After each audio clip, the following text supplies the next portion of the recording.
Today, I'm going to show you how to save for web in Photoshop in 2026 using the classic Save for Web Legacy export option.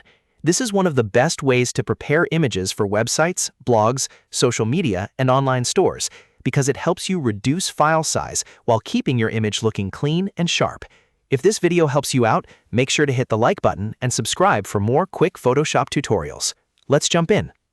First, open the image you want to export in Photoshop. Once your file is open, go up to the top menu and click File, then Export, and then choose Save for Web Legacy. This opens the Save for Web window, which gives you a lot more control over how your image will look and how large the final file will be. If you prefer shortcuts, you can also use Control, Shift, Alt, and S on Windows, or Command, Shift, Option, and S on Mac. That's a really fast way to bring up the same export window without digging through the menus every time. Now that the Save for Web window is open, the first thing you want to do is choose the right file format. In the top right corner, click the Preset or Format drop-down menu. If you're exporting a photo, JPEG is usually the best choice because it gives you a good balance between quality and file size. If you're exporting graphics, logos, text-based designs, or anything that needs transparency and crisp edges, PNG 24 is usually the better option. And if you're working with simple animations or flat color graphics, GIF can still be useful in certain cases. For most photos, JPEG will be the most practical choice. Once you select JPEG, you'll see a quality setting underneath. A good starting range is usually between 60 and 80. That range often reduces file size a lot while still keeping the image looking great on screens. If the image is very detailed or important visually, you can push the quality a little higher. If file size matters more, you can lower it and compare the result. One setting you should almost always keep turned on is Convert to sRGB.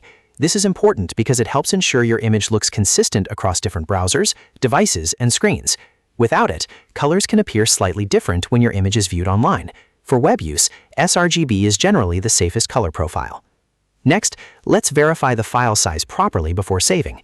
At the top left of the preview area, click the 2-up tab. This splits the preview into two versions. On one side, you'll see the original image, and on the other side, you'll see the optimized web version. This is one of the most useful parts of Save for Web because it lets you compare image quality side by side before you commit to exporting. Look at the bottom left corner of the preview window, where Photoshop shows the estimated final file size and sometimes the expected loading speed. This helps you decide whether the image is too large for the web or whether it's already optimized enough. If the file still feels too heavy, lower the JPEG quality a little more. If it looks too compressed or blurry, raise the quality until you find the right balance.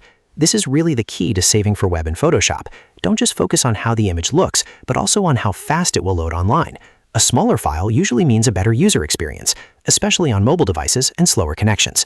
Once you're happy with the preview and the file size, click the Save button at the bottom of the window. Photoshop will ask you where you want to save the exported file. Choose a folder, name your file, and click Save again.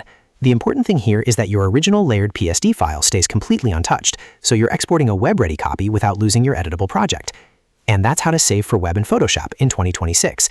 It's a simple process once you know where to look, and it can make a huge difference in how your images perform online. If you found this tutorial helpful, please hit like, subscribe, and turn on notifications so you don't miss the next Photoshop walkthrough. Thanks for watching, and I'll see you in the next video.